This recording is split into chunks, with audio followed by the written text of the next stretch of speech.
The night Clara Ashford decided to leave her father's house, the Wyoming sky held no stars. Autumn 1883 had come early to Mercer County, stripping the cottonwoods bare and turning the prairie grass to copper wire. The wind carried the smell of coming snow and the sharper scent of her father's whiskey, seeping through the walls of the clapboard house like a warning she'd learned too late to heed. She moved through her bedroom in darkness, hands working by memory. A dress, 2 shifts. The photograph of her mother taken before grief had hollowed her out. The leather satchel her grandfather had made supple and strong, designed to last longer than hope usually did. Clara's fingers trembled as she buckled the straps, not from fear exactly, but from the electric recognition that this moment, this choice would split her life into before and after. From the room below came the sounds that had scored her childhood, her father's voice thick with drink and rage, the crash of pottery meeting floorboards, her mother's silence, which was worse than screaming because it meant she'd learned that screaming changed nothing. Clara had learned the same lesson at 14 when she'd tried to stop his hand, and he'd turned that hand on her instead. The scar on her left cheekbone had faded over the years, but she could still feel it sometimes when the weather changed, a ghost of violence marking her face. She was 22 years old. She had lived in this house for all of those years, except the 8 months she'd spent with her sister Annabelle, in Cheyenne, working as seamstresses in a shop that smelled like lavender and new cloth. Those had been the good months, the months when she'd believed life could be different, softer, full of small pleasures like warm bread and the company of women who laughed without looking over their shoulders first. Then her mother had written, "Come home. Your father needs you." And because duty was bred into her bones deeper than rebellion, Clara had come home. Annabelle had stayed in Cheyenne. That was 5 years ago. Clara hadn't seen her sister since. She tied her boots with steady hands, lifted the satchel, and turned toward the window. She'd practiced this exit a dozen times, knew which boards creaked and which stayed silent. Knew the distance from sill to ground was 8 feet manageable if she hung from her fingers first. Knew the cottonwood tree would hide her from the house if she moved quickly toward the creek.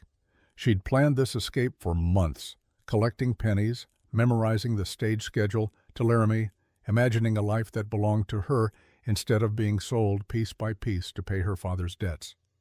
But when she reached the window, she stopped. The moon had broken through the clouds, and its cold light fell across the trunk at the foot of her bed, her mother's trunk. The one piece of furniture her father hadn't pawned or gambled away because even he understood that some violations were too far. Inside were her mother's wedding dress yellowed with age, a Bible with family names inscribed in fading ink, letters tied with ribbon that Clara had never read because they felt too private, too sad, and one letter addressed to Clara herself in her mother's shaking hand. Her mother had died 3 months ago. Cancer that had eaten through her, slowly turning her transparent before it finally released her. On her deathbed, she'd pressed the trunk key into Clara's palm and whispered, "Read the letter when you're ready to know the truth." Clara hadn't been ready. She'd buried her mother, endured her father's rage at the funeral costs, and tried to pretend the letter didn't exist. But now, with her hand on the windowsill and freedom just 8 feet below, she found she couldn't leave without knowing. Couldn't step into her new life carrying the weight of unread words. She knelt before the trunk. The key turned with a soft click that sounded too loud in the quiet room. She lifted the lid, moved aside the dress and the Bible, and found the envelope.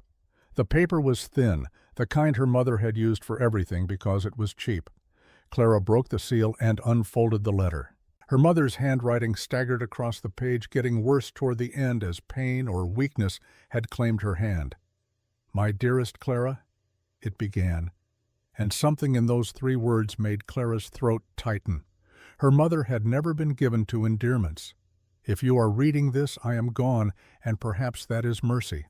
I have lived too long with secrets that should have been spoken aloud. I have let fear silence me when love should have made me brave. Now, before I leave you, I must tell you what I should have told you years ago. Your sister did not stay in Cheyenne by choice. Annabelle was sold just as you will be sold if you do not leave this house. Your father's debts have grown beyond anything we can pay. He has already approached men in town offering you in settlement. It is only a matter of time.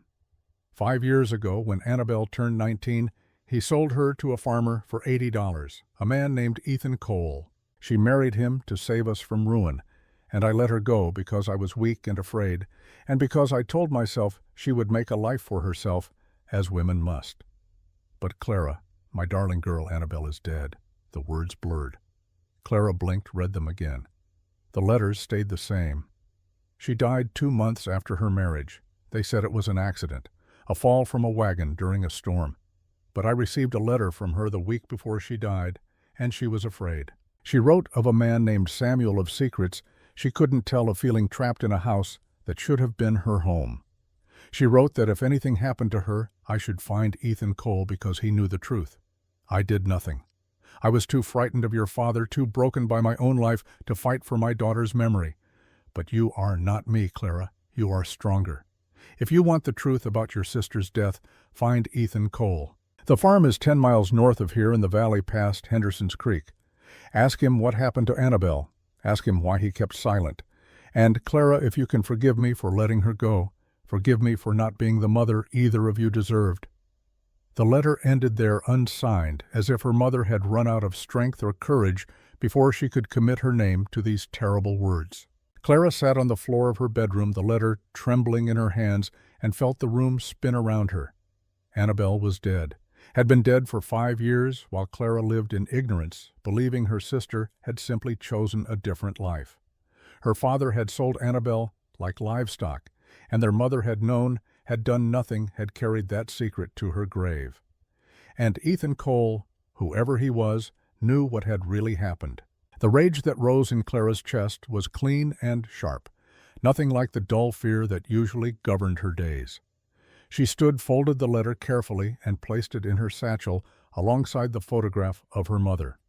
She would leave tonight as planned, but she would not run to Laramie and disappear into anonymous freedom. She would go north to the valley past Henderson's Creek, and she would find the man who had married her sister, the man who might have killed her. The climb down from the window was easier than she'd imagined.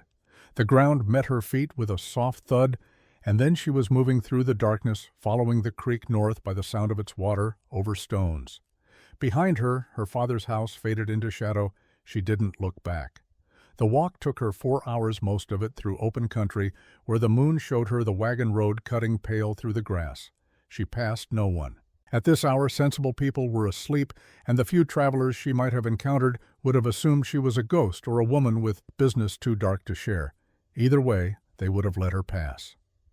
She reached the town of Mercer Center as dawn broke gray and cold over the eastern plains. It was barely a town, just a main street with a general store, a church, a boarding house, and a saloon that probably did more business than all the others combined. Clara had been here twice before, both times with her father when he came to buy supplies and lose money at cards. She'd never liked it. The place had a hungry look, like it was waiting for something to happen that would justify its existence. She stopped at the general store, which was just opening. The proprietor, a man named Sykes, with soft hands and calculating eyes, looked at her with the kind of attention that made her skin crawl. "I need information," Clara said, keeping her voice level. "About a farmer named Ethan Cole." Sykes' expression shifted, interest sharpening into something else. Wariness, maybe, or recognition. "What business you got with Cole? I'm asking where his farm is located, not why I want to know." Sykes studied her for a long moment, taking in her travel-worn dress, the satchel the set of her jaw. Then he jerked his chin toward the north. 10 miles up the valley road. Can't miss it. Only place out there that still has crops growing." He paused, then added, "You related to that girl who married him, the one that died." Clara felt her heart kick hard against her ribs, but she kept her face smooth. "Why do you ask?" "Because you got the same look, same eyes, same way of standing like you're about to run or fight, and haven't decided which." She didn't answer, just turned and walked out of the store. Behind her, she heard Sykes mutter something to himself, but she didn't care what it was. She had the information she needed. Before she left town, she stopped at the church. It was a small building, white clapboard, with a bell tower that leaned slightly as if the weight of all the prayers it had heard had bent it sideways. The door was unlocked, as church doors always were, and inside she found an old man sweeping the aisle. He looked up as she entered, and his face creased into a smile that seemed genuine. "Reverend Daniel Mills," he said, offering his hand. "You're out early, miss. I'm looking for information about a wedding that took place here, about 5 years ago, between Annabelle Ashford and Ethan Cole." The Reverend's smile faded. He set the broom aside and studied her with eyes that had seen too many funerals and not enough joy. "You're her sister," he said quietly. "I can see it in your face." Clara nodded. Reverend Mills sighed, a sound that seemed to come from deep in his chest. "That was a sad business, sad from start to finish. Your father brought her here one afternoon, and Ethan Cole was waiting. The girl looked like she'd already been buried and just hadn't lain down yet. And Ethan, well, he looked like a man doing something he'd never forgive himself for. But you married them anyway." "I did. Because if I hadn't, someone else would have, and at least I could say the words with some kindness." He paused, then added, "She died 2 months later, fell from a wagon during a storm, broke her neck." The Reverend's voice dropped lower. "Or that's what we were told." Clara's hands clenched. "What do you mean, what you were told?" "I mean, I saw the body before burial. I saw bruises that didn't match a fall. Saw marks on her wrists like she'd been held down. But Ethan Cole swore it was an accident, and there were no witnesses, and in this territory a man's word about his own wife carries more weight than a reverend's suspicions. Did you tell anyone I told the sheriff?" He looked into it for about 10 minutes and decided there wasn't enough evidence to pursue. Ethan Cole wasn't well liked, but he wasn't hated either. And your sister was just another girl who'd been sold to pay a debt. Nobody cared enough to dig deeper. The Reverend's eyes met hers, and she saw genuine regret there. "I'm sorry. I should have fought harder for her." Clara felt the rage build again, colder, this time more focused. "Where is she buried?" "The old cemetery behind the church. 3rd row near the cottonwood tree. There's no stone. Ethan Cole couldn't afford one," he said, "so it's just a wooden marker with her name." Clara thanked him and left the church. She found the grave where he'd set a simple wooden cross with Annabelle Cole carved in rough letters. No dates, no sentiment, just a name that had already been half erased by weather. She knelt in the grass and placed her hand on the earth that covered her sister. "I'm sorry I didn't know," she whispered. "I'm sorry I wasn't here, but I'm here now, Anna. I'm going to find out what happened to you, I promise." The wind moved through the cottonwood tree, and for a moment Clara let herself imagine it was Annabelle's voice telling her to be careful, to run, to save herself. But Clara had stopped running the moment she read her mother's letter. Whatever happened next, she would face it with her eyes open. She left the cemetery and started walking north again. The valley road stretched ahead of her empty, except for the wind and the grass, and the mountains rising purple in the distance. She walked for 3 hours, and as the sun climbed higher, she began to see the farmsteads scattered across the landscape. Most of them looked hard-used, the kind of places where people worked themselves to death and called it a good life because they had no other choice. But one farm stood different from the rest. It sat in a natural depression where a creek ran year-round, and even in late autumn, its fields showed green with winter wheat. The house was modest, weathered gray by sun and wind, but solid. The barn leaned slightly, but someone had braced it with new timber. There were chickens in the yard, and a cow in a pasture that actually had grass. This was Ethan Cole's farm. Clara knew it the way you know things in your bones before your mind catches up. She stopped at the edge of the property and studied it. No smoke from the chimney, though the day was cold enough to warrant a fire. No movement except the chickens and the wind stirring the laundry on the line. White shirts, work pants, all of it mended carefully, the kind of mending that spoke of solitude and patience. Clara walked up the path to the house. Her boots made soft sounds on the packed earth, and somewhere a crow called out harsh and mocking. She climbed the 3 steps to the porch and raised her hand to knock. The door opened before her knuckles touched wood. The man standing in the doorway was tall, maybe 6 feet, with dark hair that needed cutting and eyes the color of winter storms. He wore work clothes that had seen better years, and his hands, which hung loose at his sides, were scarred and calloused from labor. He looked at Clara without surprise, as if women appeared on his doorstep regularly, though she suspected they did not. For a long moment neither of them spoke.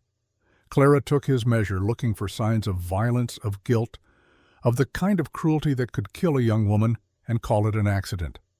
But all she saw was weariness that went bone deep, and something else.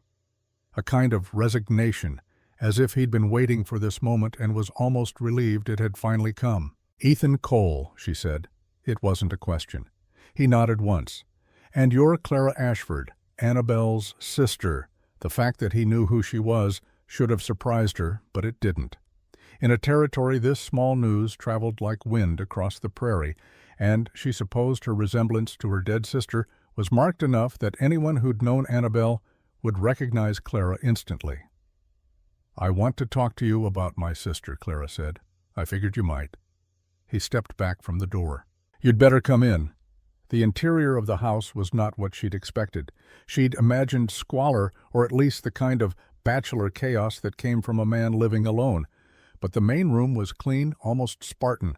A table with 2 chairs, a stove that showed signs of regular use, shelves with a few books, their spines cracked from reading.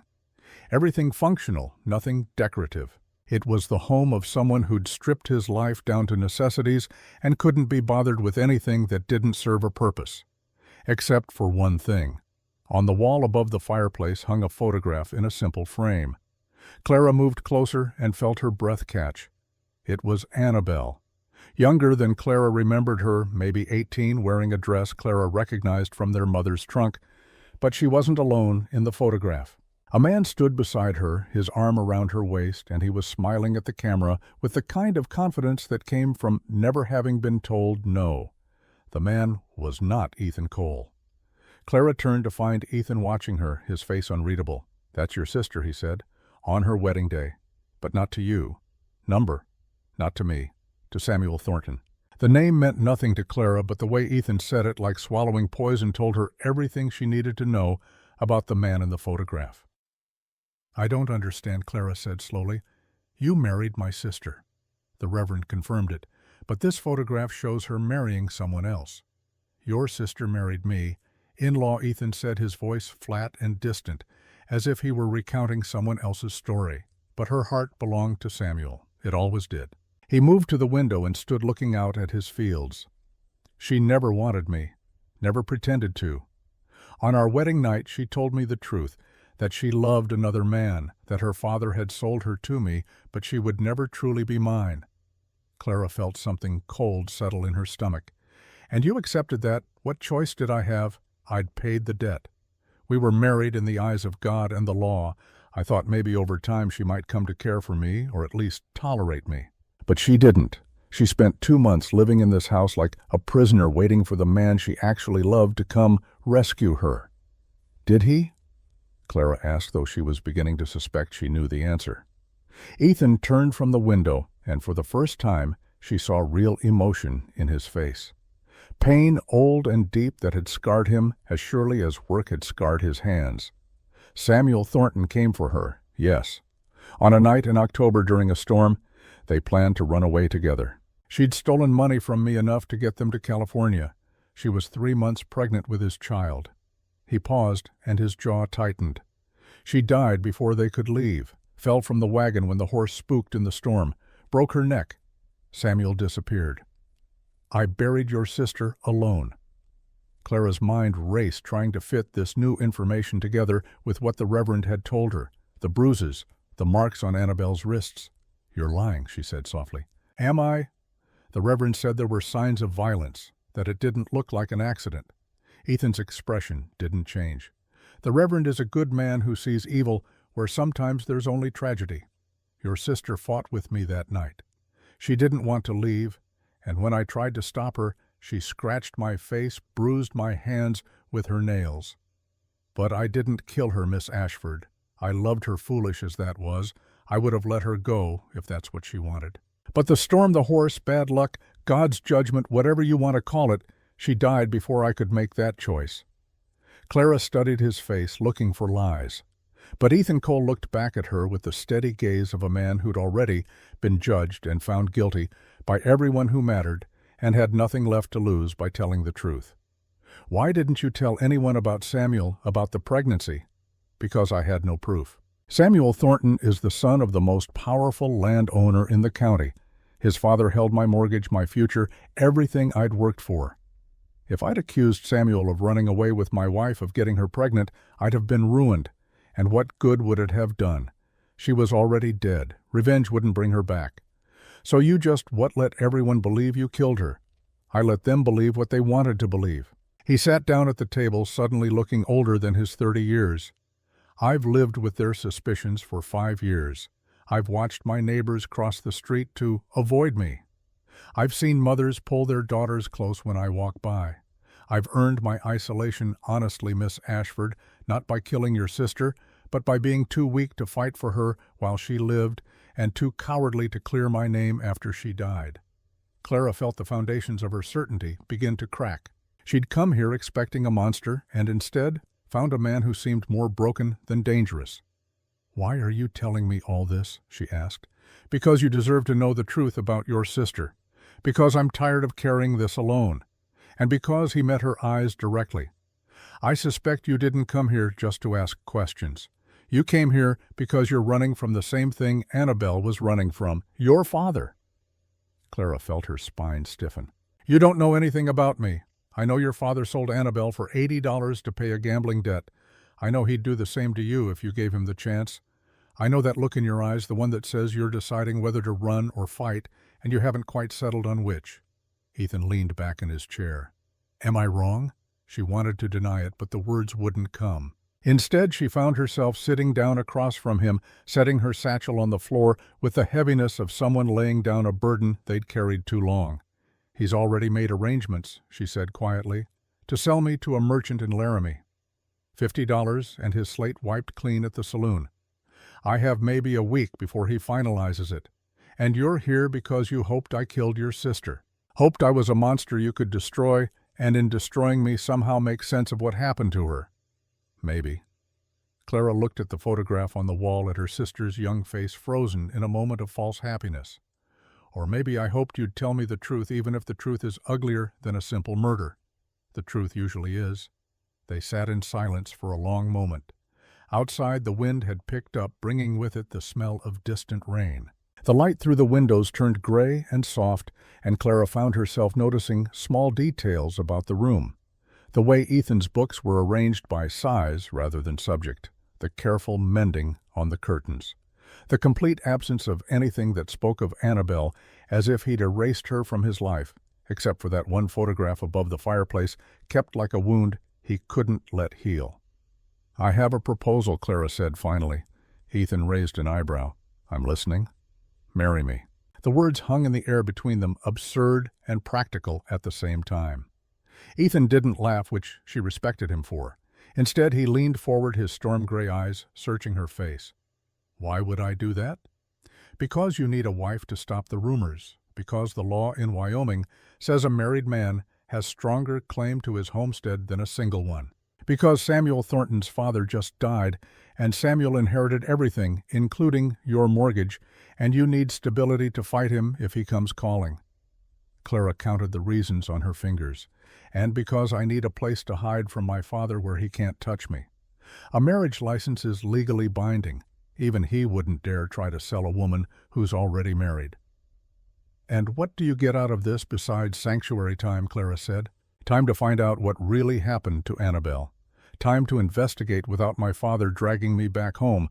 Time to decide what kind of life I want instead of having it decided for me." "You think I killed her," Ethan said, not a question, just a statement of fact. "And yet you're proposing marriage. I think there's more to the story than you've told me. I think Samuel Thornton knows something you're not saying. I think my sister's death was more complicated than an accident or a murder, and I want to know the truth, whatever it costs me. Even if the truth is that I'm a killer, even then, at least I'd know." Ethan stood and walked to the fireplace. He stared up at the photograph of Annabelle and Samuel for a long time, and when he spoke again, his voice was rough with something that might have been grief or anger or both. "I've been alone for 5 years, Miss Ashford. Alone in this house where your sister died, alone with everyone's judgment and my own guilt for not being enough to save her. If you marry me, you'll be alone too, in a different way. Because I won't touch you, won't demand anything of you except the appearance of a normal marriage. You'll be safe from your father, but you'll also be trapped here with me and with the ghost of a woman you loved and lost before you even had the chance to save her." "I know," Clara said, "and I accept those terms." "Why?" "Because maybe we can help each other survive what we've both lost. Because I'm tired of being powerless. And because I think you're telling me the truth, Mr. Cole. Maybe not all of it, but enough that I'm willing to take the risk." Ethan turned from the photograph and looked at her. In the gray light, his face was all hard planes and shadows, and Clara thought that if he were a different kind of man, he would be frightening. But there was something in his eyes, a kind of desperate honesty, that made her believe he was exactly what he claimed to be. A man broken by circumstances, trying to survive in the wreckage. "All right," he said finally. "We'll do this, but on one condition. Name it. If you find proof that I killed Annabelle, you turn me in. No hesitation, no mercy. You promise me that if I'm guilty, you'll see justice done." Clara thought about her sister's grave with its wooden cross and anonymous earth, thought about 5 years of silence and suspicion, thought about the photograph on the wall capturing a moment of love that had led to death. "I promise," she said. They rode to town the next morning and married in Reverend Mill's church with the same spare ceremony that had bound Annabelle to Ethan 5 years before. The Reverend asked no questions, though his eyes held concern as he pronounced them man and wife. Clara wore the same dress she'd arrived in. Ethan wore his work clothes. There were no flowers, no celebration, no kiss to seal their vows, just two people making a bargain written in desperation and hope. That night, Clara stood in the bedroom that had been Annabelle's, looking at the narrow bed and the single window that faced north toward the mountains. Ethan had given her the room without comment, then disappeared into the barn where he said he'd sleep. Clara sat on the edge of the bed and opened her satchel. Inside was her mother's letter, the photograph, and the clothes she'd brought. She pulled out the letter and read it again, looking for clues she might have missed. "Find Ethan Cole," her mother had written. "He knows the truth." Clara was beginning to think the truth was a many-sided thing, different depending on which angle you approached it from. Ethan knew one truth. Samuel Thornton probably knew another. And somewhere in the space between those competing narratives lay what had really happened to Annabelle. She stood and went to the window. Outside, a light burned in the barn. She could see Ethan's silhouette moving through the lamplight, settling in for another night alone. He'd kept his promise, already giving her safety and solitude. Now she had to keep hers. Find the truth, no matter what it cost.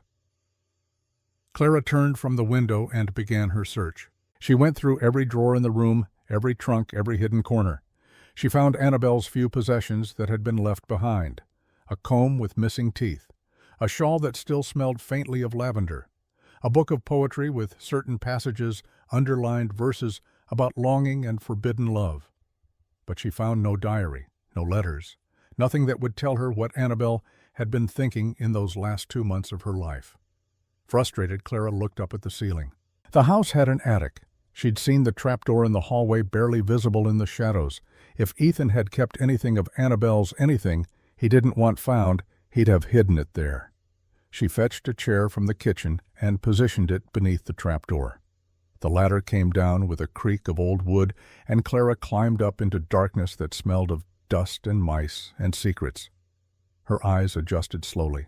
The attic was small, cramped beneath the sloping roof with barely enough room to stand. But there, in the far corner, she saw what she was looking for. A trunk. Locked, but the lock was old and simple. Clara used a hairpin to work it open. The lock gave way with a soft click, and she lifted the lid. Inside, wrapped in oilcloth to protect it from moisture, was a wedding album. Clara's hands shook as she unwrapped it and opened to the first page. There was the photograph from downstairs, but larger, more detailed. Annabelle in her borrowed dress, radiant with happiness. And beside her, Samuel Thornton, handsome and confident, his hand possessive on her waist. The photograph had been taken in a studio in Cheyenne. The date inscribed at the bottom was 2 months before Annabelle married Ethan. Clara turned the pages. More photographs. Annabelle and Samuel at a restaurant on a riverbank in front of a hotel. The progression of a courtship documented and real. And beneath the album, wrapped in the same oilcloth, a diary. Clara opened it with trembling fingers. The first entry was dated a week after Annabelle's marriage to Ethan. "I am living a lie," Annabelle had written in her neat, careful script. "Married to a man I do not love, carrying the child of the man I do. Samuel promises he will come for me. Promises we will run away together, start fresh in California where no one knows us. I must believe him. I must hold on to that hope, or I will go mad in this empty house with this silent man who looks at me like I am something precious he cannot touch." Clara read through weeks of entries, watching her sister's desperation grow. Annabelle wrote of Ethan's kindness, his patience, the way he gave her space and never demanded what she could not give. But she also wrote of her love for Samuel, her certainty that he would rescue her, her fear of what would happen if Ethan discovered the truth about the pregnancy. Then came the final entry, dated the day of her death. The handwriting was agitated loops too wide, words scratched out and rewritten. "Ethan knows. He found the letters Samuel sent. He knows about the baby. He says he will not stop me from leaving, but I see the betrayal in his eyes. I see how much I have hurt him by using his kindness against him. Samuel is coming tonight. We will take the wagon and leave before dawn. Ethan will not try to stop us, because he is too good, too decent, too broken by what I have done to him. I am afraid, not of Ethan, but of what comes after. Samuel says he loves me, but tonight when we spoke I saw something in his face I have never seen before. Impatience, annoyance, as if I am a problem he must solve rather than a woman he loves. If anything happens to me, if I do not reach California, someone must know the truth. Ethan Cole is innocent. Whatever people say, whatever they believe, he did not hurt me. The hurt I carry is my own making." The entry ended there, the last words of a woman who would be dead before morning. Clara closed the diary and sat in the darkness of the attic trying to process what she had read. Ethan had told her the truth, or at least his version of it, but there were still pieces missing. Samuel's role. What had happened in those final hours? Why Annabelle had sounded afraid of the man she claimed to love. A sound below made Clara freeze. Footsteps on the ladder. She quickly wrapped the diary and album back in oilcloth and closed the trunk, but she was too slow. Ethan's head appeared through the trapdoor. He looked at her at the trunk, and his face showed no surprise, only a weary kind of resignation, as if this moment too had been inevitable. "You found it," he said.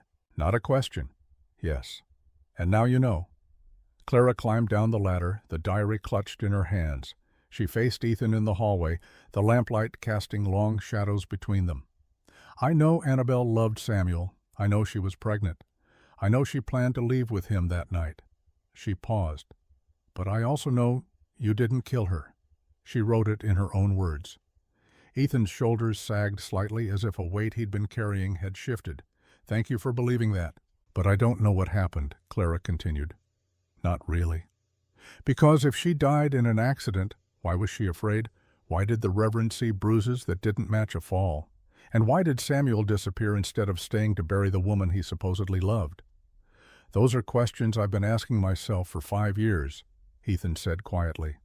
Then maybe it's time we found the answers together. Ethan looked at her, and something passed between them in that dim hallway. Not trust exactly, not yet, but the beginning of an alliance. Two people bound by marriage and grief and the need to know what had really happened on a stormy night 5 years ago. "All right," Ethan said finally. "Where do we start?" Clara thought of the photograph, the confident smile on Samuel Thornton's face, the possessive hand on her sister's waist. "We start with Samuel," she said. "We find him, and we make him tell us the truth. And if he won't, then we find someone who will." Clara met Ethan's eyes. "Someone always knows the truth, Mr. Cole.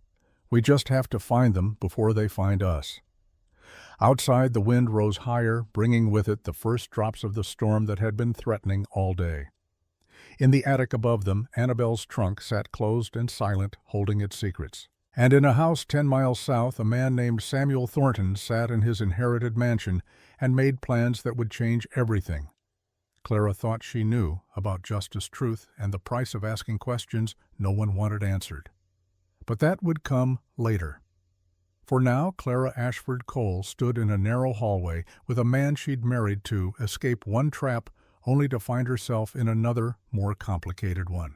And she realized that the truth she'd come looking for was not a single thing, but a web of lies and loves and betrayals so tangled that pulling one thread might unravel everything. She tightened her grip on the diary and made a choice. She would pull that thread, she would unravel the web, and she would find out what had really happened to Annabelle, no matter how many secrets she had to expose, how many lives she had to disrupt, how much danger she had to walk into. Because in the end, her sister deserved the truth. And Clara deserved to know whether she'd married a good man caught in terrible circumstances, or whether she'd made the same mistake Annabelle had, trusting someone who would ultimately betray her. The storm broke over the farmhouse with thunder that shook the walls. Clara stood at the window of her bedroom and watched lightning illuminate the valley. Somewhere out there, answers waited. Somewhere out there, Samuel Thornton slept in comfort and safety, believing his secrets were buried with Annabelle. He was wrong. Clara would make sure of that. She turned from the window and lay down on the bed that had been her sister's, pulled the thin blanket up to her chin and closed her eyes. Tomorrow, the investigation would begin in earnest. Tomorrow, she would start asking questions and demanding answers. Tomorrow, she would begin the process of uncovering a truth that had been hidden for 5 years. But tonight, she would rest. She would gather her strength, and she would prepare for the battles ahead, knowing that some truths once uncovered could never be buried again. Knowing that the choice she'd made to come here to marry Ethan, to seek justice for Annabelle, was a choice that would change her life in ways she couldn't yet imagine. The rain fell harder. The thunder rolled away toward the east, and in the barn, Ethan Cole lay awake on his bed of hay, staring at the darkness, and wondered what he had unleashed by telling Clara the truth, or at least the parts of the truth he was willing to share, because everyone, even honest men, kept secrets, and some secrets were worth dying to protect. The morning after Clara found Annabelle's diary, she woke to the smell of coffee and the sound of rain still falling on the roof. For a confused moment, she forgot where she was. Then memory returned with the weight of stones. She was married to Ethan Cole. She was sleeping in her dead sister's bed. She was hunting a truth that might destroy everything she thought she understood about love and betrayal. She dressed quickly in the cold room and went downstairs. Ethan sat at the kitchen table, 2 cups of coffee already poured, steam rising in the gray morning light. He looked like he hadn't slept, dark circles under his eyes and his hair uncombed. When he saw her, he stood awkward and formal, as if unsure how to behave around a wife who was also an investigator of his possible crimes. "I read the rest of the diary last night," Clara said, sitting down across from him. "After you went back to the barn," Ethan nodded slowly, and Annabelle believed you were a good man. She felt guilty for using you. But she also wrote that she was afraid of Samuel at the end, that something had changed in him." Clara wrapped her hands around the coffee cup, letting the warmth seep into her fingers. "Why didn't you ever tell anyone that she was afraid of him? Because fear isn't proof. Because Samuel's father owned half the county, including my mortgage. Because I was a farmer with dirt under my nails, and Samuel was a gentleman with money in his pockets and lawyers on retainer." Ethan's voice was flat, resigned. Who would they have believed? The question hung between them unanswerable, because they both knew the truth. In Wyoming Territory in 1883, justice followed money more reliably than it followed evidence. "I want to visit her grave again," Clara said, "and I want to talk to the doctor who examined her body, the one who told the Reverend about the bruises." Ethan looked at her for a long moment. "You're really going to do this? Investigate like you're some kind of detective? I'm going to find out what happened to my sister." "Yes, even if it leads you back to me. Even if you find something in your investigation that proves I'm lying." Clara met his storm-gray eyes and saw genuine fear there. Not fear of being caught, but fear of losing something he'd only just found. Her belief in him, fragile as it was. "Especially then," she said quietly, "because if you killed her, I need to know. And if you didn't, I need to prove it. Not just for Annabelle, but for you. You've lived under suspicion for 5 years, Mr. Cole. Don't you want to be free of that?" "Freedom isn't always what it's promised to be," Ethan said. But he stood and went to the peg by the door where his coat hung. "I'll hitch the wagon. We'll go to town together." The rain had turned the roads to mud that sucked at the wagon wheels and made the journey to Mercer Center take twice as long as it should have. They rode in silence for the first hour, both lost in their own thoughts. Clara studied the landscape, trying to imagine her sister traveling this same road 5 years ago, newly married to a stranger, pregnant with another man's child, desperate and afraid. What was she like, Clara asked suddenly. Annabelle, when she lived with you. Ethan kept his eyes on the road. Beautiful, sad, like a bird in a cage that was too small. She moved through the house like a ghost, touching things but not really seeing them. She'd stand at the window for hours looking south toward town, waiting for something that never came. Until it did. Did you love her? The question seemed to surprise him. He was quiet for so long that Clara thought he wouldn't answer. Then, "Yes, I know I shouldn't have. I know she didn't want my love, that it was probably a burden to her, but I couldn't help it. She was the first beautiful thing that had ever been mine, even if she wasn't really mine at all." That must have hurt, knowing she loved someone else every single day. But I told myself that maybe if I was patient enough, kind enough, she might learn to care for me. Not love, maybe, but something softer than the cold politeness she showed me. Ethan's jaw tightened. "I was a fool. You were hopeful. That's different." "Is it?" They reached Mercer Center as the rain finally stopped, leaving. The town washed clean and smelling of wet earth. Clara directed Ethan to the doctor's house, a neat white building on the edge of town with a shingle hanging outside that read, "William Hartley, Physician and Surgeon." Dr. Hartley was an old man, at least 60, with white hair and gentle hands that trembled slightly when he opened the door. He looked at Ethan, and something passed across his face. Recognition and wariness and something else. Pity, maybe. "Mr. Cole," the doctor said carefully, "I heard you'd remarried." He looked at Clara, and his eyes widened. "Good Lord, you're her sister." "Clara Ashford. Clara Cole now. I want to talk to you about Annabelle's death." The doctor glanced at Ethan, then back to Clara. "Perhaps you should come in, both of you." The interior of the doctor's house smelled like carbolic acid and old books. He led them to a study lined with medical texts and gestured for them to sit. He remained standing, looking uncomfortable, his hands clasped behind his back. "I told Reverend Mills what I saw," he said without preamble. "Bruises on her wrists, marks around her throat that were faint but visible, injuries that seemed inconsistent with a simple fall from a wagon." "You think she was murdered," Clara said, not asking, stating. "I think the evidence suggested violence beyond what a fall would produce. But I also found injuries consistent with a fall. A broken neck, fractured ribs, severe trauma to the head." Dr. Hartley looked at Ethan. "I told the sheriff all of this. He chose not to pursue it. Because he believed Ethan was guilty and couldn't prove it. Or because he believed Samuel Thornton's father when he said there was nothing to investigate." The doctor's silence was answer enough. Clara leaned forward, the bruises on her wrists. Could they have come from someone grabbing her, trying to stop her from leaving? Possibly. Or from someone restraining her against her will. The marks were several hours old when I examined the body, made before she died, but not immediately before. So someone grabbed her, held her earlier that evening. Then later she fell from the wagon. Or was pushed, the doctor said quietly. Ethan had been silent through this exchange, his face pale and set. Now he spoke, his voice rough. "I grabbed her wrists that night, when she tried to take my horse, the one she couldn't control. I was trying to stop her from getting herself killed on an animal that was too spirited for her. We struggled. She scratched my face. I let her go, and she took the wagon instead with the older horse that was gentler. Those bruises were from me, but I didn't kill her." Dr. Hartley studied him. "I believe you, Mr. Cole. I've always believed you. But belief isn't evidence, and evidence without context is just confusion." "What about the marks on her throat?" Clara asked. "Faint. Could have been from a scarf or a high collar. Could have been from hands. I couldn't say definitively." The doctor moved to his desk and pulled out a leather-bound notebook. "I kept my notes from the examination. Against protocol, perhaps, but I had a feeling they might be needed someday." He handed the notebook to Clara. Everything I observed is written there. Make of it what you will." Clara took the notebook with shaking hands.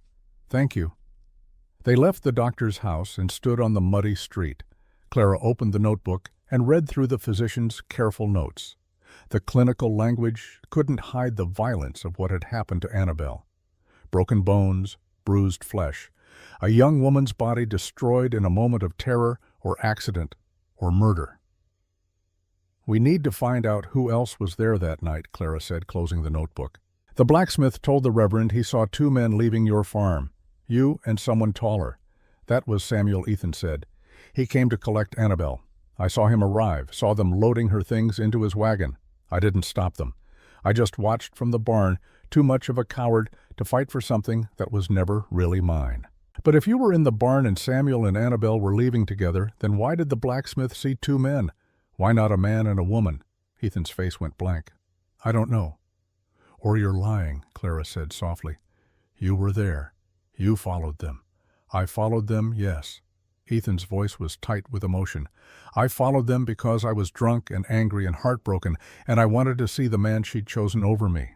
I wanted to understand what Samuel Thornton had that I didn't. I caught up with them about 2 miles down the road at the bend where the creek crosses. They'd stopped the wagon. They were arguing. About what I couldn't hear, I stayed back in the trees. But I saw Annabelle crying, saw Samuel grab her arm roughly, saw her try to pull away. Then the storm hit in earnest lightning and thunder, and the horses spooked. Annabelle's wagon lurched forward. She was thrown out. I heard her scream, heard the terrible sound of her body hitting the ground. Ethan's hands clenched into fists. By the time I got there, she was dead, neck broken. And Samuel was gone. He ran. He just left her.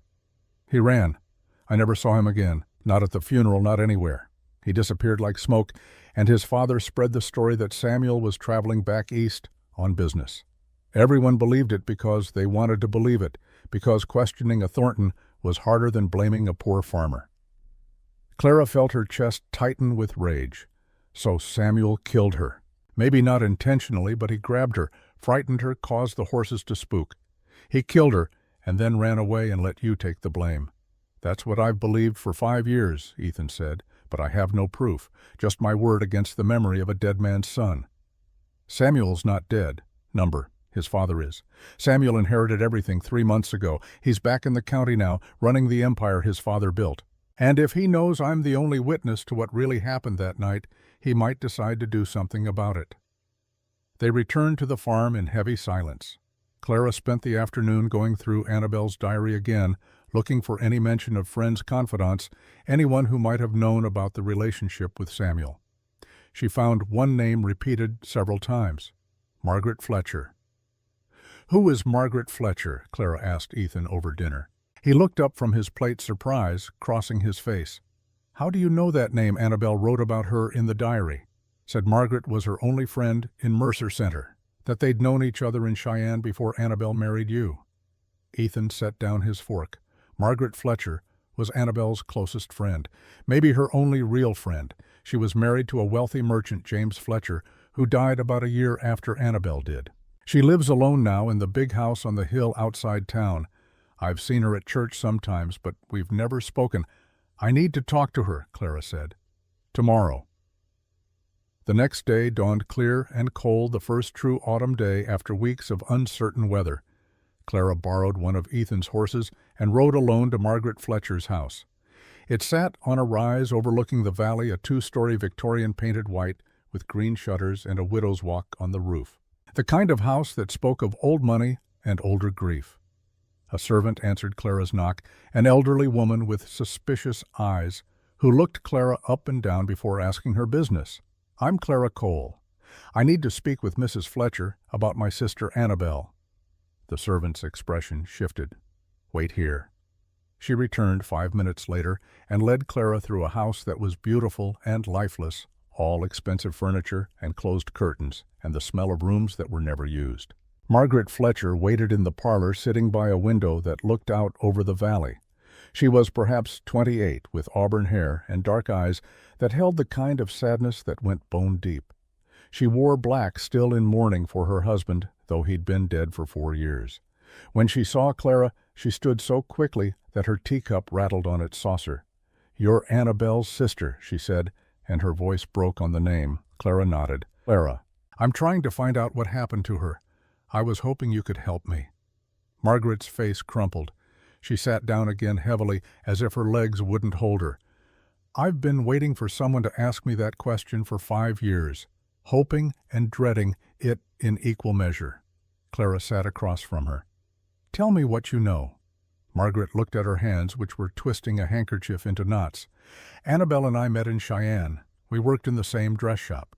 We became friends because we were both trapped in lives we didn't choose, both waiting for something better that never seemed to come. When she had to leave to marry Ethan Cole, I thought I'd never see her again. But then my husband brought me to Mercer Center, and there she was, married to a man she didn't love, carrying another man's child, desperate and alone. You knew about Samuel. Everyone knew about Samuel if they were paying attention. He was beautiful and charming and completely heartless." She paused, and something raw crossed her face. "I loved him too." The words fell like stones into still water. Clara stared at Margaret, understanding dawning. "You and Annabelle," she said slowly. "You were both in love with the same man." Margaret nodded, tears spilling down her cheeks. "We didn't know at first. Samuel kept us separate, careful. He courted Annabelle in secret while he was courting me publicly. My husband was old and sick, and Samuel knew he'd inherit money when my husband died. He wanted that money. But he also wanted Annabelle because she was beautiful and young and didn't demand anything from him except love. So what happened?"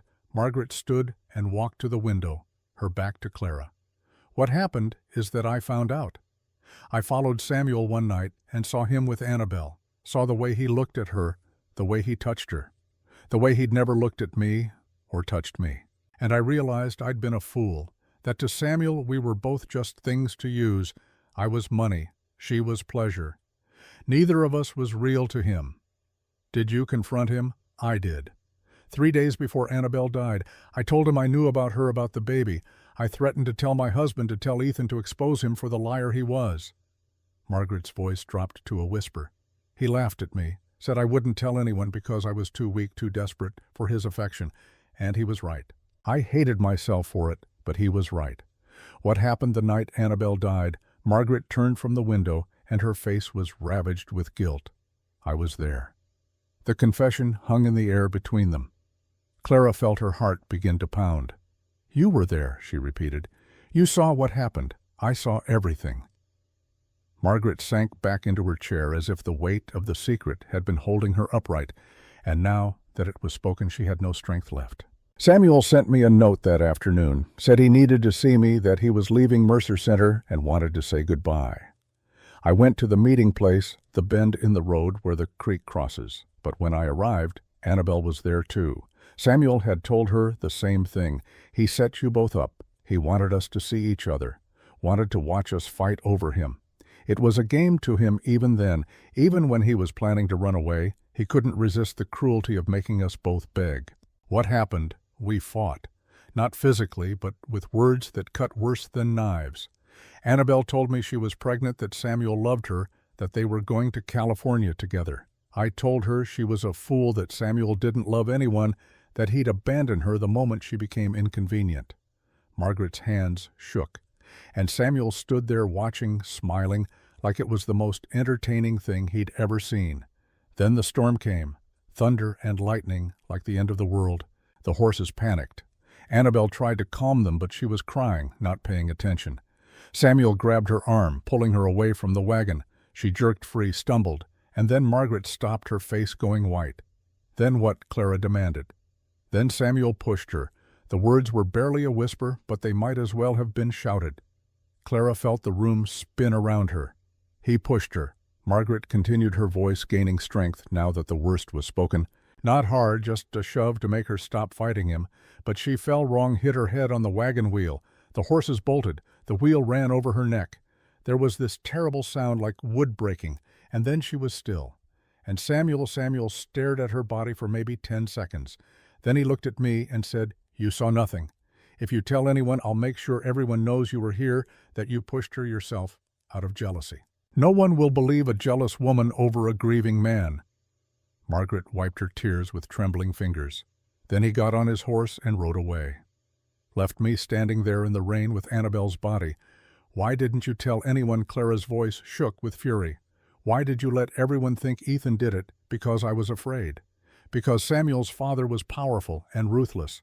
Because I was a coward. Margaret looked at Clara with eyes full of anguish. I am the reason Ethan Cole has lived under suspicion for 5 years. I am the reason your sister's death was never properly investigated. I am the reason Samuel Thornton walks free, and I have to live with that every single day. They sat in silence for a long moment. Outside clouds were gathering again, promising another storm. Clara thought about her sister dying in the mud, while a man who claimed to love her rode away, and a woman who might have saved her stayed silent. Why are you telling me now? Clara asked finally. Because you came asking. Because I'm tired of living with this secret. Because Margaret met her eyes, and Clara saw genuine remorse there. Maybe I can help you get justice for Annabelle, even if it's 5 years too late. I need you to testify, to tell the law what you told me. Margaret laughed a bitter sound. The law won't listen.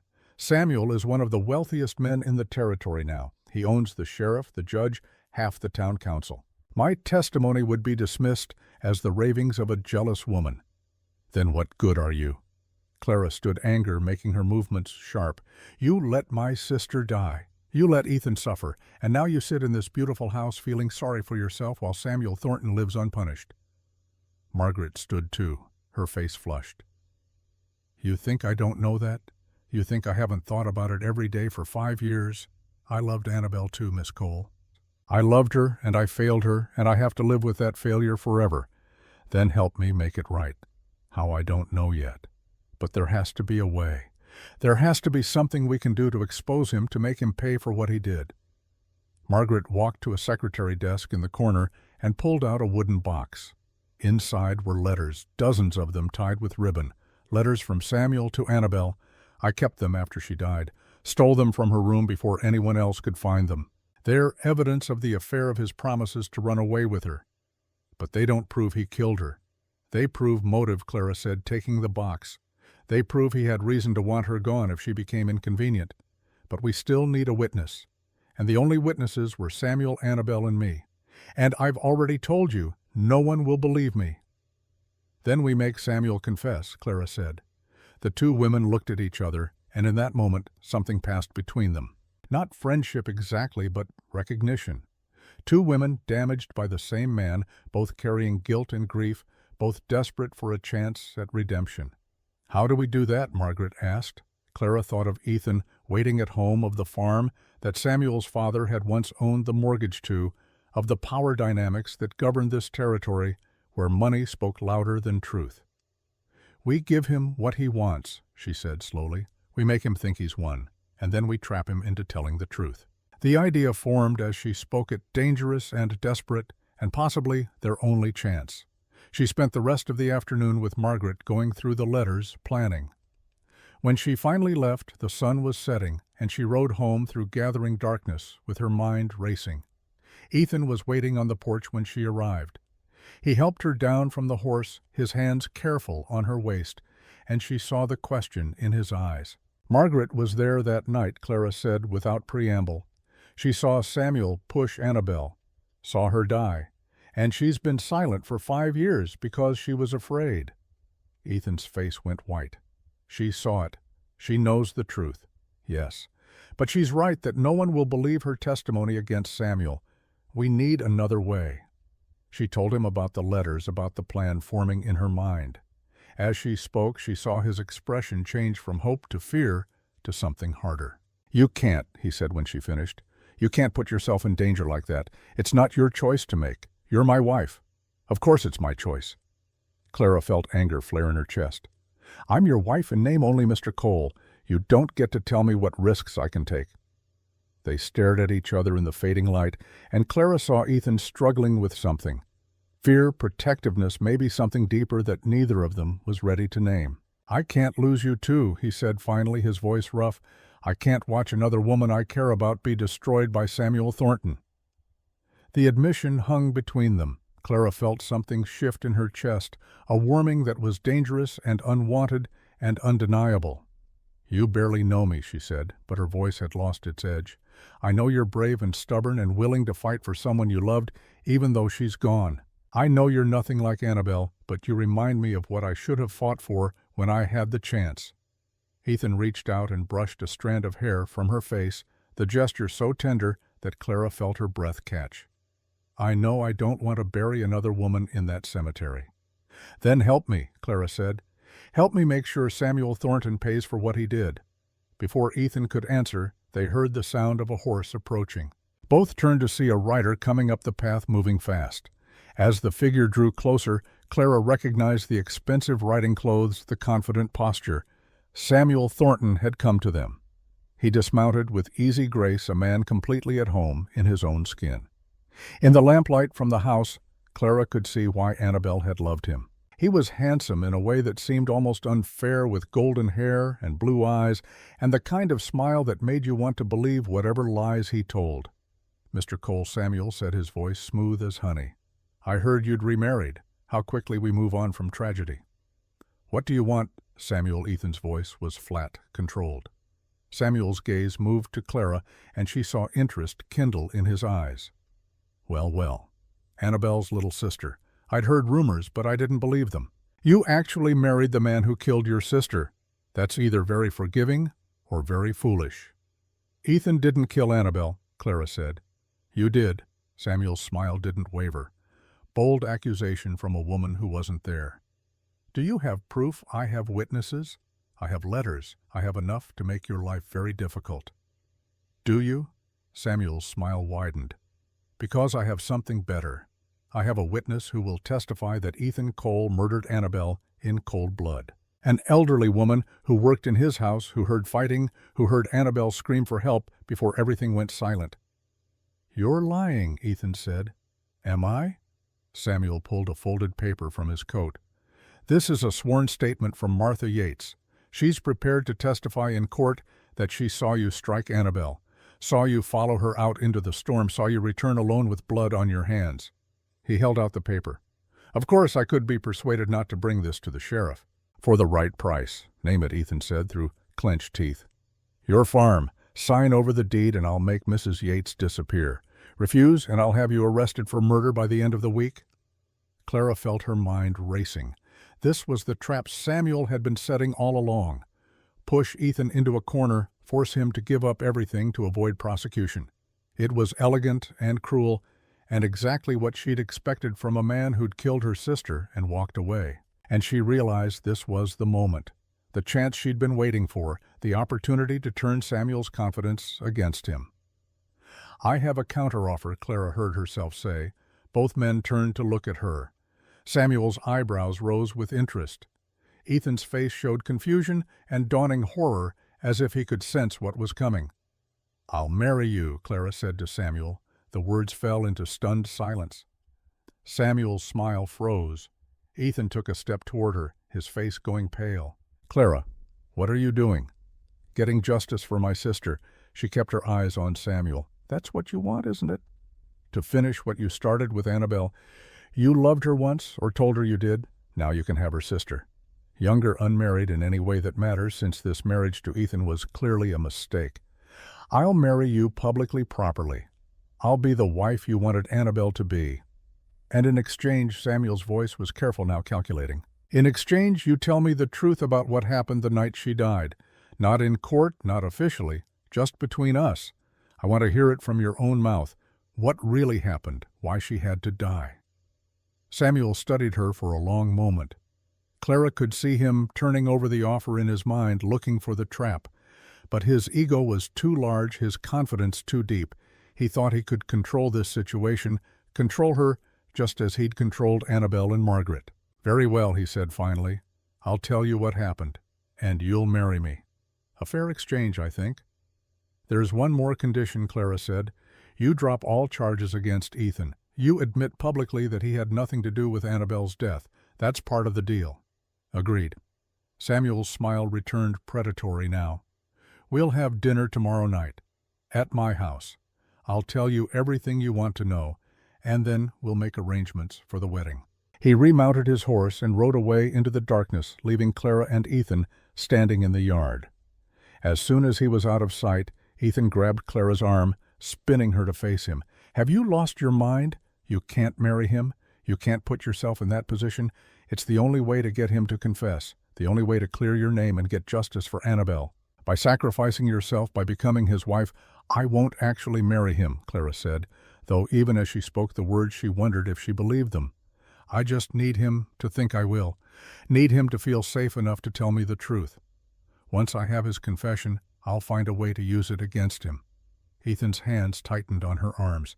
"And if you can't, if he outsmarts you, if he forces you into a marriage you can't escape, then I'll deal with that when it happens. Clara." His voice broke on her name. "Please, there has to be another way." "There isn't." "You know there isn't." She pulled free of his grip. "This is my choice, Ethan, my sister, my investigation. You don't get to stop me, even if it destroys you." Even then. They stood facing each other in the darkness, and Clara saw the war in Ethan's eyes. The desire to protect her, fighting against the knowledge that she was right, that this might be their only chance. Finally his shoulders sagged in defeat. "I can't stop you," he said quietly, "but I can't watch you do this either. If you go to him tomorrow night, you go alone?" "I was always going alone." Clara turned and walked into the house, her heart pounding so hard she thought it might crack her ribs. She'd just promised to marry the man who killed her sister. She'd just put herself directly in the path of a predator who'd already destroyed one woman and would have no compunction about destroying another. But she'd also just gotten what she needed, the chance to hear the truth from Samuel's own lips, the chance to expose him, to ruin him, to make him pay for what he'd done. And if the cost was her own safety, her own future, maybe even her own life, then that was a price she was willing to pay. She climbed the stairs to her bedroom and stood at the window, looking out at the dark valley. Somewhere out there, Samuel Thornton was riding home, believing he'd won, believing he'd trapped her the same way he'd trapped Annabelle. He was wrong. Clara would go to dinner tomorrow night. She would listen to his confession.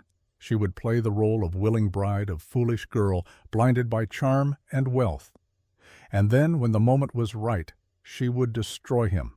For Annabelle, for Ethan, for every woman who'd ever been used and discarded by men like Samuel Thornton. She pulled out the letters Margaret had given her and read through them again, looking for ammunition. Samuel's promises to Annabelle, his declarations of love, his assurances that he would leave his life behind for her, all lies written in beautiful script on expensive paper weapons he'd used to manipulate a young woman into believing she was cherished. Clara would use those same weapons against him. Outside she heard Ethan moving in the barn, settling in for another night alone. Part of her wanted to go to him to tell him she wasn't as brave as she pretended, that she was terrified of what she'd just set in motion. But she stayed in her room, hardening herself against doubt and fear. Tomorrow she would walk into the lion's den. Tomorrow she would sit across from her sister's killer and smile while he confessed. Tomorrow she would begin the most dangerous performance of her life. And she would not fail, because failure meant more than her own destruction. It meant Samuel would continue to hurt people, would continue to use his wealth and charm as weapons, would continue to believe that he was untouchable. Clara lay down on the bed and closed her eyes, but sleep wouldn't come. Her mind raced with possibilities, with plans and contingencies, and the terrible knowledge that she was about to step off a cliff with no certainty of what waited at the bottom. But she'd made her choice. And in the morning, when the sun rose over the Wyoming Valley, Clara Ashford Cole would prepare to become Clara Thornton. Or die trying. The night before Clara was to dine with Samuel Thornton, she could not sleep.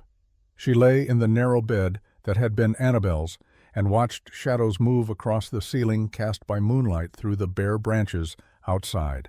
The house was silent except for the wind and the occasional creak of old wood settling, and in that silence Clara felt the weight of what she was about to do pressed down on her like a physical thing.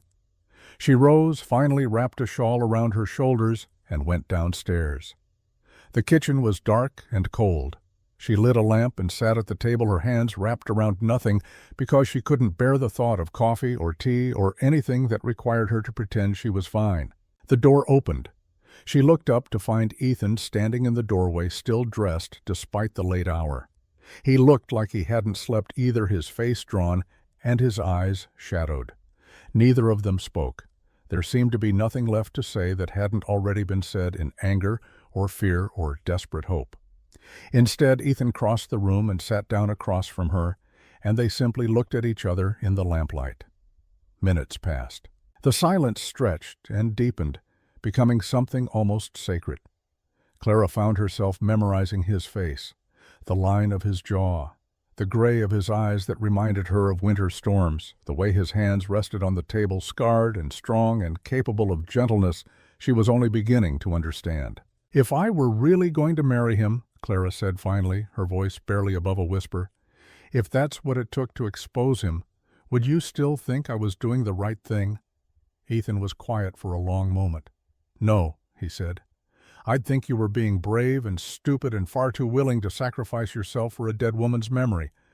But I'd also understand it, because I've been sacrificing myself for the same reason for 5 years. That's different. You were innocent." "Was I? I let Annabelle go that night. I watched her leave with a man I knew was wrong for her, and I did nothing because I was too hurt and too proud and too convinced that letting her go was the noble thing to do. If I'd stopped her, if I'd fought for her, even though she didn't want me to, she might still be alive. Or she might have died anyway, and you'd be the one who killed her. Maybe. But at least I would have tried." Clara reached across the table and took his hand. His fingers closed around hers, warm and solid and real. They sat like that for a long time, holding on to each other in the darkness. Two people who'd married for all the wrong reasons, learning that sometimes wrong reasons could lead to something right. "I'm afraid," Clara admitted. The words came out small and young.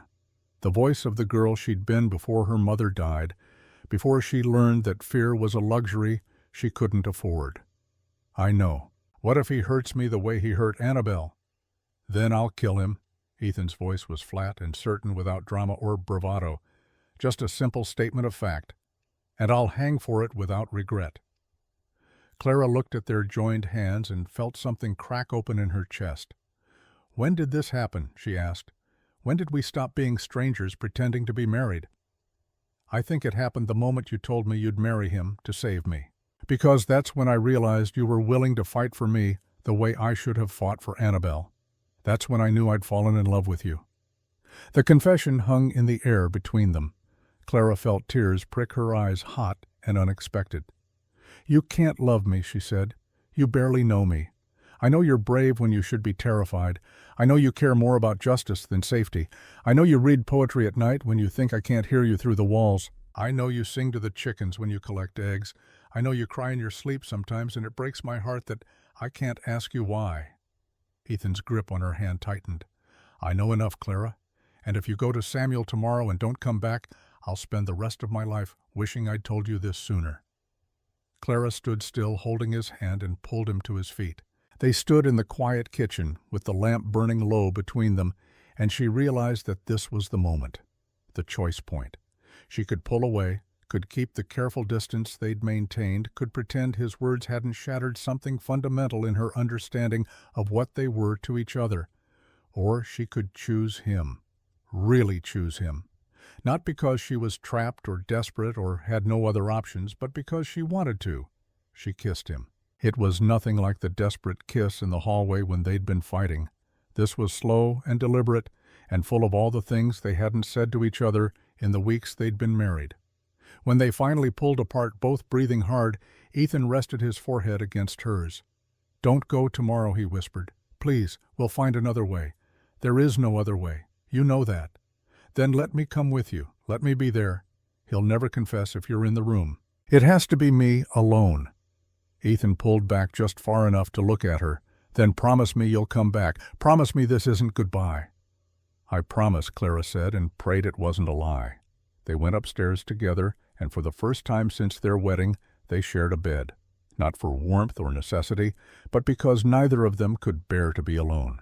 They lay wrapped around each other in the darkness, and Clara listened to Ethan's heartbeat slow into sleep, while her own mind raced with plans and fears and the terrible knowledge that she might not survive what was coming. But she would try. For Annabelle, for Ethan, for herself. And that would have to be enough. Morning came too soon. Clara dressed in the best clothes she owned, a dark green dress that had been her mother's, and pinned her hair up with the careful attention of someone preparing for battle. When she came downstairs, Ethan was waiting with the wagon hitched and ready. They drove to Samuel's house in silence. The Thornton mansion sat on a hill overlooking Mercer Center, a sprawling testament to wealth built on other people's desperation. 3 stories of white-painted wood and tall windows that caught the morning sun and threw it back like challenges. Ethan stopped the wagon at the end of the long drive. "I'll wait here," he said.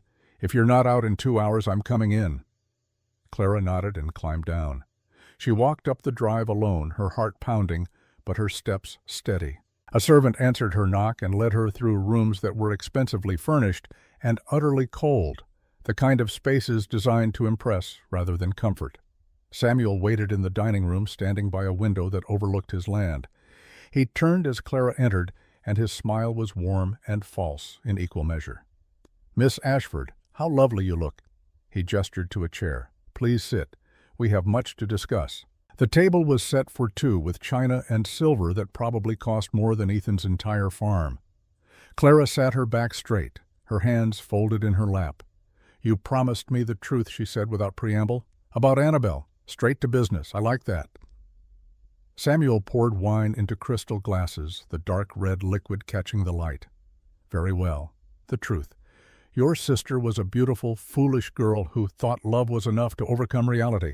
I enjoyed her company, enjoyed the challenge of winning her from that dull farmer she married. But when she told me she was pregnant and expected me to abandon everything for her, well." He sipped his wine. "That's when she became inconvenient. So you killed her." "I didn't plan to. The storm, the horses.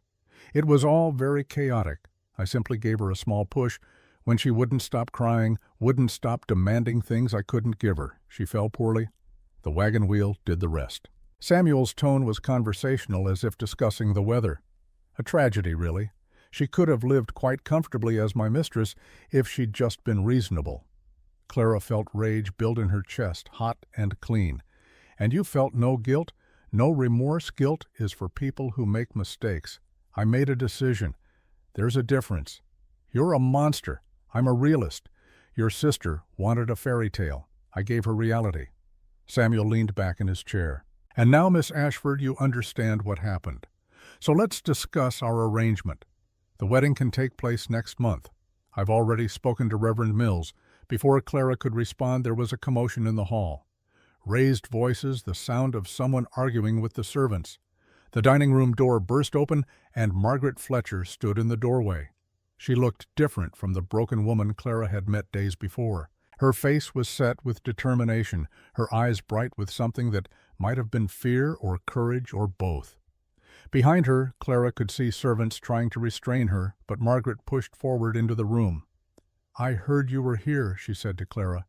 "Heard what he was planning, and I couldn't let it happen again. Couldn't let another woman be destroyed by Samuel Thornton's lies." Samuel's expression shifted from surprise to cold fury. "Margaret, how nice of you to join us. Though I don't recall extending an invitation. I don't need your permission to tell the truth." Margaret moved to stand beside Clara's chair. "Samuel Thornton killed Annabelle Ashford 5 years ago. I saw him do it.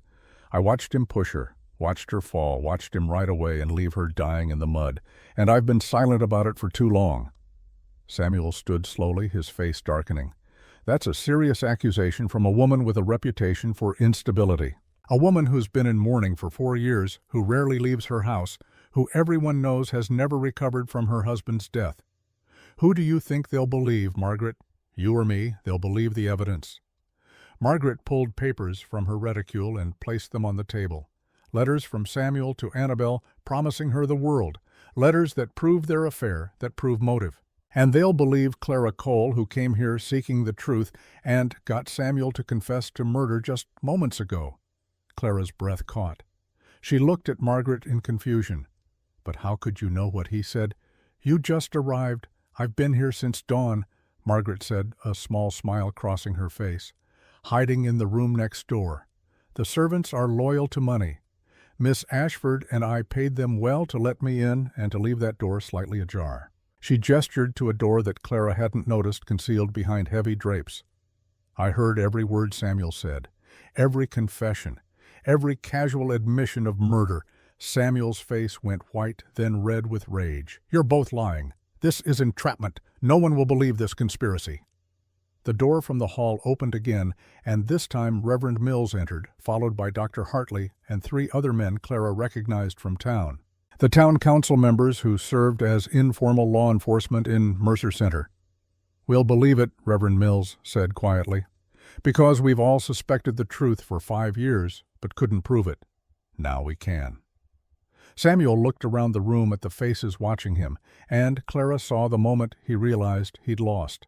His charm vanished, replaced by something ugly and desperate. "My father built this town," he said. "My money keeps half of you in business. You can't do this to me."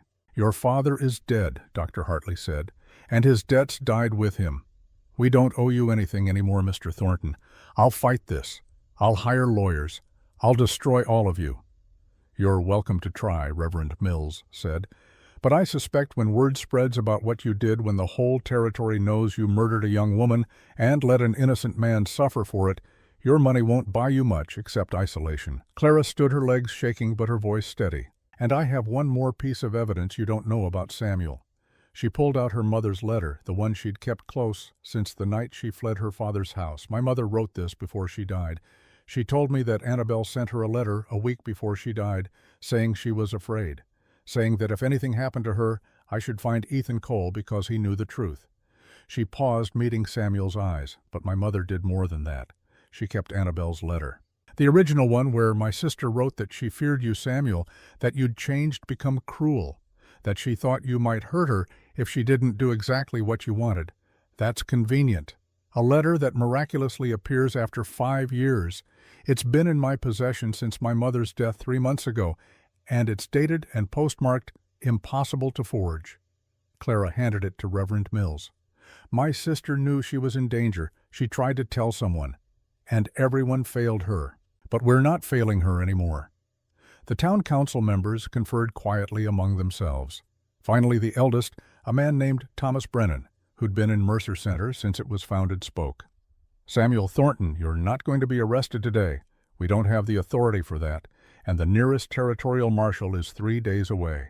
But we are voting here and now to strip you of your seat on this council, to recommend that all businesses in Mercer Center cease doing trade with you, and to send a full report of these proceedings to the territorial governor." He paused. "You've built your empire on fear and manipulation, Mr. Thornton. As of today, that empire is finished." Samuel looked around the room one last time, seeing only condemnation in every face.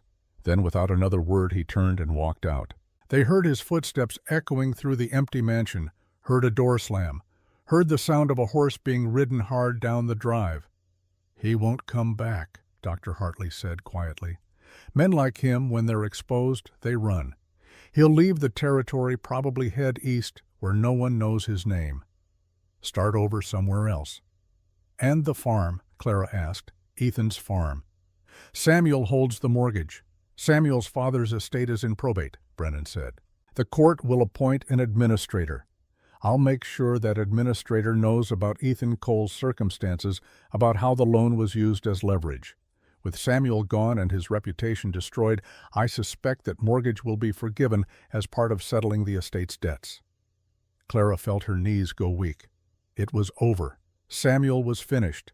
Ethan was free, and Annabelle's death would finally be acknowledged for what it was. Murder, not accident. Betrayal, not tragedy. Margaret touched her arm gently. "Are you all right?" Clara looked at this woman who'd been silent for 5 years, carrying guilt that had nearly destroyed her, who'd finally found the courage to speak, to bear witness, to help bring justice, even when it cost her everything. "I'm all right," Clara said. "Thank you for being brave enough to tell the truth. I should have told it 5 years ago." Margaret's eyes filled with tears. "I failed Annabelle, but maybe I didn't fail you." "You saved me," Clara said simply. "If you hadn't been listening, if you hadn't come in when you did, I would have been trapped." They walked out of the mansion together, leaving the men to handle the formal proceedings. Outside, Ethan was pacing beside the wagon, his face tight with worry. When he saw Clara, he ran to her, pulling her into his arms with a force that spoke of hours of terror barely contained. "I'm all right," Clara said against his chest. "It's over," he confessed. "Margaret heard everything. The town council was there. Samuel's finished." Ethan pulled back just far enough to look at her face. "You're sure you're really all right?" "I'm sure." She smiled and felt the truth of it. For the first time since she'd read her mother's letter, since she'd learned about Annabelle's death, she felt like she could breathe. The weeks that followed were strange and unsettled.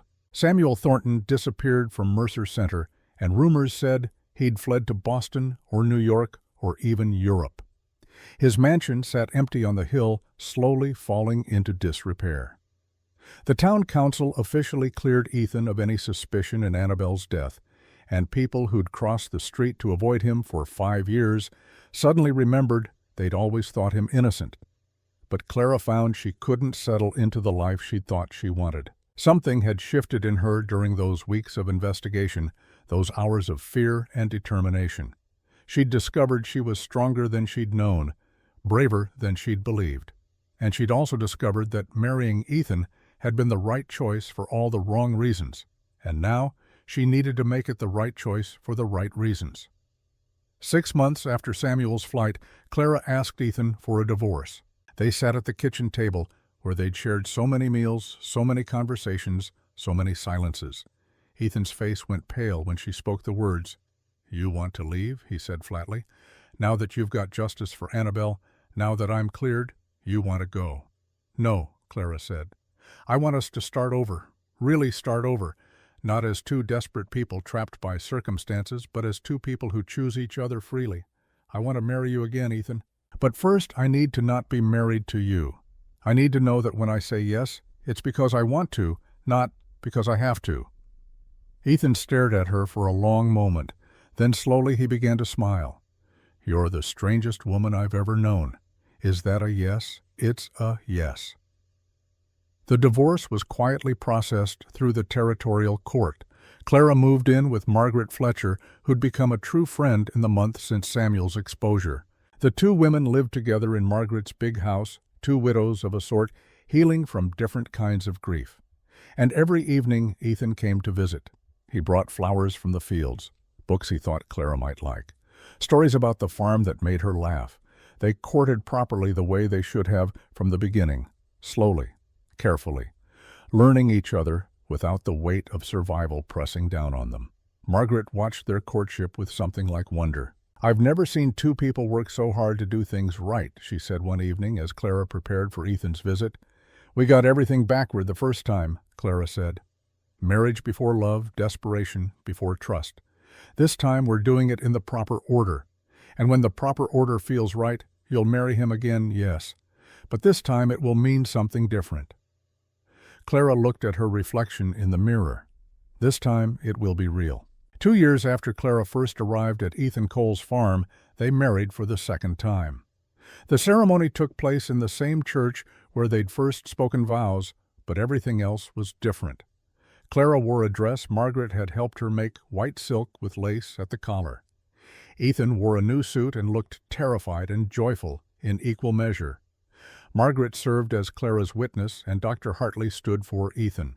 Reverend Mills performed the ceremony with tears in his eyes, and when he pronounced them man and wife for the second time, Ethan kissed Clara in front of God and the small gathering of friends, and it felt like the beginning of something instead of the end. They built a life together, not perfect, but real. The farm prospered slowly, never becoming wealthy, but providing enough. Clara started a small school in town, teaching reading and writing to children whose parents couldn't afford formal education. Ethan helped when he could, his own reading improving, until he could manage the accounts and write letters without help. A year after their second wedding, Clara gave birth to a daughter. They named her Anna for Annabelle, and Clara held her newborn child and felt the circle close, life from death, hope from grief, a future built on the ruins of the past. Margaret married Dr. Hartley in a quiet ceremony finding late love with a good man who asked nothing of her except honesty. She remained Clara's closest friend, and the two women often sat together in the afternoons, their children playing at their feet, talking about nothing and everything. On the second anniversary of their second wedding, Clara and Ethan stood together on the hill overlooking Annabelle's grave. They'd had a proper stone placed there with her full name and dates and a line from the poetry book Clara had found in her room. Here lies Annabelle, who loved too much and too foolishly, but who taught her sister that courage means choosing to live even when living is hard. Ethan put his arm around Clara's waist, and she leaned into him, feeling the solid warmth of his presence. "Do you think she would have approved?" Clara asked. "Of us, I think she would have been happy someone found love from all that pain." Ethan kissed the top of Clara's head. "I think she would have loved Anna, would have spoiled her terribly." Anna was with Margaret today, giving Clara and Ethan rare time alone. They stood in the quiet cemetery as the sun set, casting long shadows across the grass. "I used to be angry at her," Clara admitted, "for dying, for leaving me, for not being strong enough to save herself from Samuel. But I'm not angry anymore. What changed, I learned that strength isn't always about surviving. Sometimes it's about making sure the people you love survive after you're gone." Annabelle's last letter to our mother, her warnings about Samuel, that was her trying to protect me. Even at the end, even when she was afraid, she was thinking about her little sister. She loved you, and I love her, always will. Clara turned from the grave to look at Ethan. "But I love you too, and I love our daughter. And I love the life we built from nothing. Is that wrong, to be happy when Annabelle never got the chance? It's not wrong, it's human, and I think it's what she would have wanted for you." Ethan took Clara's hand. "We honor her by living well, by loving well, by making sure her death meant something." They walked back down the hill as darkness gathered hand in hand. Behind them, Annabelle's stone stood silent in the gathering night, a marker of loss, but also of love, of a woman who died too young, but whose death had somehow led to life for those she'd left behind. At home, Anna was waiting, brought back by Margaret, who stayed for dinner. They sat around the table that Ethan had built with his own hands, eating food Clara had cooked, talking and laughing, while their daughter babbled in her high chair. It was ordinary and precious, this life they'd made. Nothing like what either of them had imagined when they first married in desperation and grief.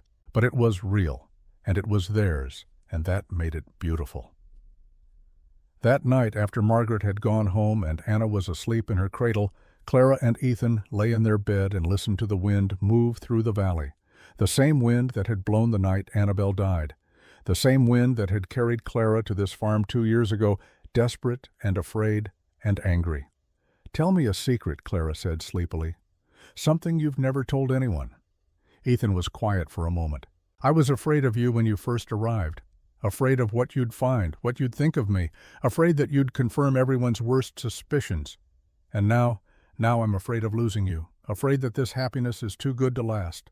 Afraid that I'll wake up one day and you'll be gone." Clara turned in his arms to face him. "I'm not going anywhere. This is my home. You're my home. Our daughter, our life, this is what I choose. Every day I choose this." She kissed him slow and deep, and felt his arms tighten around her. They made love, quietly mindful of their sleeping daughter in the next room, and afterward lay tangled together, breathing in sync. "I choose this too," Ethan whispered into her hair. "Every day, for the rest of my life." Clara felt sleep pulling at her, warm and safe, in a way she'd never been before. Her last conscious thought was gratitude, for the sister who'd loved her enough to leave warnings, for the man who'd kept his promises even when they cost him everything, for the friend who'd found courage at the moment it mattered most, for the daughter sleeping peacefully in the next room, proof that even the darkest beginnings could lead to light. The poorest man had bought a bride he didn't want with money he didn't have, and that bride had come seeking justice for a dead sister and found instead a life worth living. They'd both been broken by circumstances beyond their control, both been used by cruel men, both been left with nothing but each other and the choice to survive together or die alone. They'd chosen survival, and from that choice had grown something neither of them had dared hope for. Not just survival, but joy. Not just existence, but life. full and messy and real and theirs. Outside the wind settled, the valley grew quiet, and in a farmhouse that had once been a place of grief, a family slept peacefully, wrapped in love, earned through trial and pain, and the simple courage to keep choosing each other day after day after day. Annabel's grave on the hill stood silent under the stars. But if the dead could speak, if they could send blessings across the divide between what was and what is, perhaps her voice would have whispered through the darkness, "Live well, little sister, love well, and know that I am proud of the woman you became." The night held no answer. But in the morning, when Clara woke to find Ethan already up making coffee, while Anna babbled in her cradle, when she saw the life they'd built shining golden in the early light, she thought maybe her sister's spirit had found peace at last. And so had she.